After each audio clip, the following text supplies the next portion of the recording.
দেখা যায় না, দেখা তো দেখা যায় না মানুষগুলো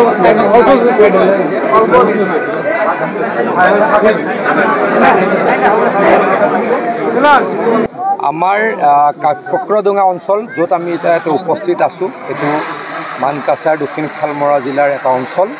ইয়াতে গৰাখহনীয়া হৈ আছে। ইয়াতে BSFৰ পোষ্টো আছে, যথেষ্ট মানুহ ইয়াতে বসবাস কৰে। যোৱা 15 দিন ধৰি আমি দিনে ৰাতি আমাৰ ডিপাৰ্টমেণ্টে কাম কৰি আছিল, কিন্তু আজি 4 দিনৰ আগত আমি সিদ্ধান্ত ল'লোঁ যে আমি আমাৰ নতুন প্ৰযুক্তিৰে আমি যেনেকৈ মথাউৰি ষ্ট্ৰেংথেনিং কৰোঁ জিঅ' মেগা টিউব দি, সেই জিঅ' মেগা টিউব দিয়াৰ ব্যৱস্থা কৰাৰ আমি সিদ্ধান্ত ল'লোঁ। যোৱা পৰহি সিদ্ধান্ত লৈছিলোঁ, পৰহি দিনাখন 50টা বেগ ইয়ালৈকে আহিয়ে গ'ল।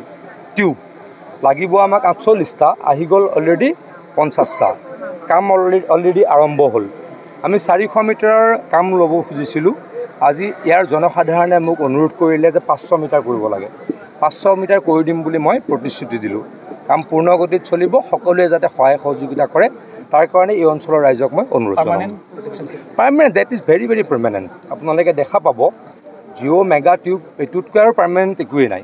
এইটো আমি নতুন টেকন'লজি লৈছোঁ, গ্ৰেজুৱেলি সকলোতে কৰিম। আমাৰ ইচ্ছা যে অসমৰ বৰ্তমান আমি নতুন মথাউৰি য'ত বনাওঁ তাতে মেগা টিউব লে কৰাটো মাষ্ট। মেগা টিউব নোহোৱাকৈ এতিয়া নতুন মথাউৰি বনাব নোৱাৰে, সেইটো আমি নিয়ম কৰিলোঁ। ভৱিষ্যত পৰিকল্পনা আমাৰ কি, যে যদি আমি আমাৰ 4,500 কিলোমিটাৰ বা 4,000 কিলোমিটাৰ যি পুৰণা মথাউৰি আছে, তাত যদি দুটা এনেকৈ মেগা টিউব লে কৰিব পাৰোঁ, অসমত আৰু কেতিয়াও ব্ৰিক্স নহয়, মানে মথাউৰি নাভাঙে, তেতিয়া অট'মেটিকেলি বানপানী অসমৰ পৰা নাইকিয়া হ'ব। তাৰ কাৰণে মুখ্যমন্ত্ৰী হিমন্ত বিশ্ব শৰ্মা ডাঙৰীয়াৰ নিৰ্দেশত আমি দিনে ৰাতিয়ে কাম কৰিছোঁ। Thank U.